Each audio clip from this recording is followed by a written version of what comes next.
বারাকাতু। আমি আজকে তায়েফের ময়দানে রাসূল সাল্লাল্লাহু আলাইহি সাল্লামের যে ধৈর্য ছিলেন, যে ধৈর্য তার পরিচয় দিয়েছেন তা আপনাদের সামনে উপস্থাপন করার চেষ্টা করব ইনশাআল্লাহ। ইসলামের প্রচারের জন্য রাসূল সাল্লাল্লাহু আলাইহি সাল্লাম যখন তায়েফে যান সেখানকার মানুষ তাকে গ্রহণ না করে মেরে রক্তাক্ত করেছিলেন এবং তার জুতা মোবারক রক্তে ভিজে আটকে গিয়েছিল। তখন ফেরেশতা জিবরাইল আলাইহিস সালামের মাধ্যমে আল্লাহ তাআলা তাকে জানালেন, বললেন, হে আল্লাহর রাসূল, আপনি অনুমতি দিলে আমি ২ পাশের পাহাড়কে এক করে এই জাতিকে ধ্বংস করে দিব। রাসূল সাল্লাল্লাহু আলাইহি সাল্লাম তখন বলেছিলেন, না, বরং আমি আশা করি এদের বংশধরের মধ্যে এমন কেউ আসবে যারা কেবল একমাত্র আল্লাহ তাআলার ইবাদত করবে।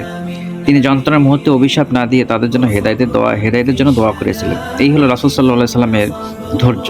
বর্তমান সমাজ প্রেক্ষাপটে কি তার এই সুন্নাহ আমরা গ্রহণ করে থাকি? না, আমাদের ধৈর্য এতটাই কম যে আল্লাহ তাআলা আমরা কেউ কোনো আঘাত দিলে তার দ্বিগুণ আঘাত দেওয়ার চেষ্টায় থাকি। তো আমরা আসুন ধৈর্য ধারণ করি এবং আল্লাহ তাআলার